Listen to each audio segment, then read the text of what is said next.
Hmm. So it's better to understand that they have a process. They have their individual uniqueness. Sure. That really does affect how you teach, doesn't it? Sure. Definitely. If you're insecure, if you want to put his mark in a student, so that you won't allow him to do that, Mm-hmm. So because you feel like you're weak if the student follow his own path. But actually, that's your job. Allow him to follow his own path. Oh, okay. Let me ask you this. Remember Sean from my student Sean from the Pan Am Games? Mm-hmm. Tall guy. When I was training him originally, he'd come to me and say, "Hey, Sifu, this is pretty good, right? What do you think?" I'm like, "Sure," But then he would come to me and ask questions and say, "Well, what about this? What about that?" I would always say to him something my Sifu always shared with me. Look, go away, try to figure it out. And then that way, when you come back to me, we'll have something to talk about. Mm-hmm. Because to just ask me a question without having studied it is a waste. What are your thoughts on that? Right. So that's why the Patriarch Ip Man is famous saying tak tak tak. It means okay. So everything he said is good. It's good. Everything is good. No matter what he show is good. That's it. That's right. Yeah. Because the same. Why you say because he want your approval. Mm.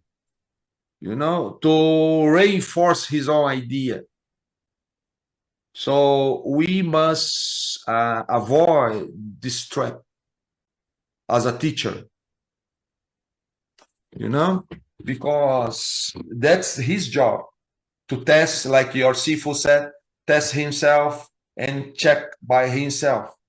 But sometimes he want to have your approval, and this kind of approval and avoid him to test, prevent him to test himself, because he said, I don't need to test. My own Sifu said this is good, or the interplanetary Grão-mestre Moy Yat say this is correct, so I don't have to test.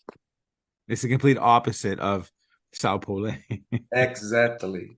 I have a question for you. So there are a lot of Sifus, gold sashes in our family line that when I told them I was going to be interviewing you today, they wanted to be on to listen. And I said, well, I'll ask. But I decided to forget it because I wanted this to be I wanted this to focus on what you were talking about in Toronto and what you're bringing up today. I don't want to steal the focus today. Right.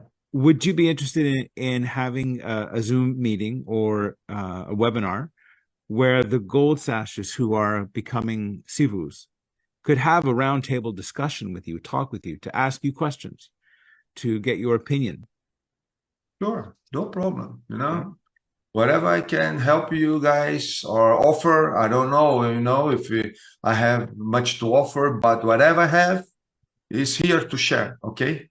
So count with me, whatever you guys want me to, or me even to listen to you guys, I'm interested. I can see you guys are really serious martial arts teachers, Wing Tsun, teachers, and see in mainly the gold sash, which is a very serious matter in my Sihin organization. That means, you guys are really qualified. I know you don't feel qualified, but you trust in your Sifu, right? And your Sifu recommend you guys to receive the gold session, right? So just trust them. Trust him in your case. Trust in your Sifu because he knows what he's doing. And the same happened to me. Sometimes I invite someone and he said, "Oh man, I don't feel qualified, but I trust you." So that's the feeling. Like your Grandmaster Pete Pahil said, that's good because make you humble and always in the right mode in terms of in the learning the process of the journey, which is learning, continuous learning, continuously learning, which is very, very important, for us. So that's why I'm interested to have a meeting with all those sessions, because then I can learn. I can learn from you guys. Okay. Well, thank you. I'm certain there's going to be a lot of interest in that. Everybody's going to ask me, when is the gold sash thing going to happen? Okay. And then that way I'll save it as a surprise for everybody. And that way at the end, they can hear it. Okay. That'd be perfect. Is there anything that you would like to share? I mean, I know this will be personal for me now because you're so gracious for your time. And I want to respect that. It's been 2 hours. It felt like 2 minutes. You don't know me really well, but you certainly have seen me over the years. Is there any advice or anything you see that I'm doing, or anything that you suggest that I could improve on in terms of my Kung Fu life, or the way I see things, or anything? Yeah, you're right. We meet few times, and but I'm surprised when I talk to you. Is the interest you have in the same subjects I'm interested to talk and study, is unbelievable. I can see, what the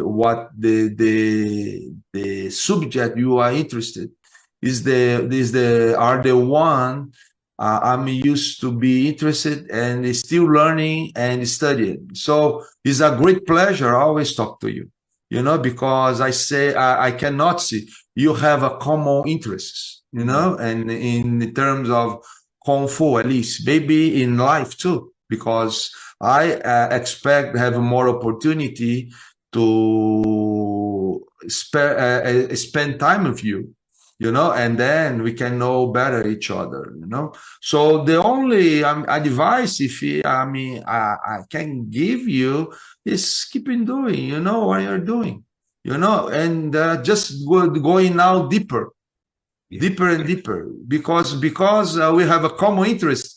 I can say too much, because if I think a little bit different than you, I say, hey, go to this direction, but the direction we are going, exactly the direction I like, to go, I like to go. So I think this is the only thing I can say. Go deeper, and any help, like I said before, I want to reinforce this.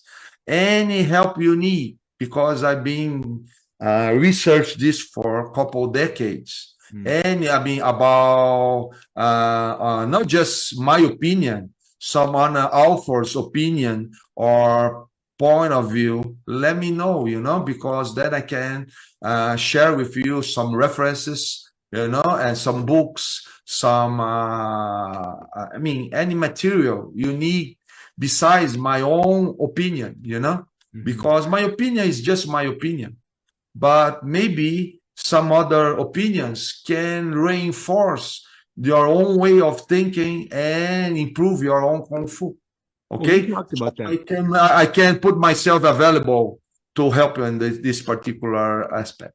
Okay, so I'll cash one of those right now, and I'll say, in 2017, I said what I said earlier.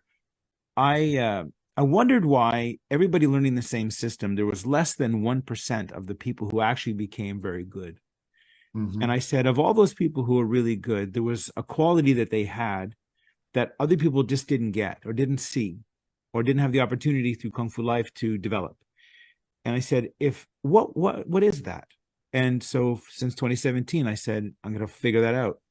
So with the students that I have since then, I said, how can I help them get that awareness early on? Because I figured it out for me anyway, was the people who are really good physically with their Wing Chun, within Chisao, within fighting, all that stuff, their ability to learn came down to their awareness, their self-study. And it seemed, like you had said earlier, sometimes the curriculum is so rigid that it depending who you learn from, it's very hard. One day I went to my Sifu years ago, and I said, Sifu, I don't think we're supposed to attack with our drills, like Pakta, Lapta, Tanda. And he looked at me, he goes, okay. And I was so excited, I didn't think I'd get that far. I said, okay, Here's why. They're hand replacements, right? So you assume you already have the line. So if you already have the line, the question is, how did I get it? And where in the system did it teach you that? So the running and the receiving of the hands. And we just kept going down that, and he just kept looking at me going, okay, what do you think? Okay. And it was that conversation that helped me develop my version. But at the end of it, he said, Wade, it's good that you're figuring this out, but remember, this is your way of figuring it out. So be careful when you start teaching, because this may lead people down a path that may not be right for them. Mm-hmm. And so that stuck with me. That was decades ago, and that stuck with me. And so in this version, speaking with you in Toronto, I have to say, I was emotional at times, because the way you talk about the visceral learning. So in 2017, I sat with Adam and with Bill, who were at the table with us. And I said, guys, there's a better way to do this. There's a better way for us to communicate what the system already is. Mm-hmm. I'm not asking to change it. I'm saying there's a better way for us to engage with it, to really find what its meaning is, to teach us to experience it. And so we developed guided visceral feedback, the focus on within the drills, within the forms, to provide the student with more physical sensations, essentially. And then you'd see people go with their skill level early on, because they would have a context. Right. So I said to my recent student, I'll send you the video. I'll add you to my TalkSound group, and you'll see there's a video there of Michael. And I thought to myself, what if the one thing that made all the greats so great was that awareness? What if we can take that awareness and start it here, so that they can have that as a concept going through the system? Because a lot of times people would do tans out, and they'd say, okay, there's your tan. Now you have to figure out how it works. But I developed a way to give that sensation, the visceral body feeling. So now when they go learning it, there's a context they have already, an awareness, not where it goes. They understand, like you said, there's a time and a place that it's right for, and every other time and place is wrong, right? So when you were talking in Toronto about it had to be experienced and not taught, I started to get really quiet, because you were looking at Adam and Bill, and they were looking at me going, you realize you're doing the same thing he's talking about, what you were talking about. And mm-hmm. I had emotions, and it was amazing, because in my head, I had figured out for me a good way to teach or to share. Mm-hmm. And I'd seen the results in the students without wasting their time, with the mindless just drills without focus. And so after that conversation with you, I think I connected more with you on that one conversation than I had connected with almost anybody in my career. Mm. In the 33 years I've been doing it now. And I want to say thanks first for that, but also it helped give me that confidence, like you said, within myself, to realize, hey, this is okay. Because for years, it's, I don't know if you realize this, but in my little neck of the woods here, people are always coming to me, my brothers, my sisters, from everywhere, not just within my family, but everywhere, because when they train with me, they learn so fast. And it's not because I showed them anything new. It's because I help them become aware of themselves. Mm-hmm. And all of a sudden, they get really good. I don't change the system. I never would. I would just look at the person. So as part of my firefighting, I take care of the mental health of all of my firefighters. There's 1,500 firefighters. And so I've learned from that part of my life how to really listen and how to really pull out from someone their version of themselves and connect it with their Kung Fu. And so speaking with you, this is a long way of saying thank you, really. But it really solidified the idea of what I'm doing in my own career. So I just wanted you to know that I was absolutely taken by our conversation in Toronto. Excellent. So I hope you have more, okay? And yeah. With or with in your show, talks out, but you can have a more personal conversation, in order to, if I can help you, just let me know, okay? I'll be here for you. Okay. I very much appreciate that. Thank you so much. You have a wonderful day, and I will add you to the group as soon as I get off here. And then please feel free to. People are going to send you questions. People are going to start asking things, and I'm going to encourage it. So you may be a bit busy. No problem. Okay. Thank you so very much. You have a wonderful day. Okay. Bye bye. Bye bye.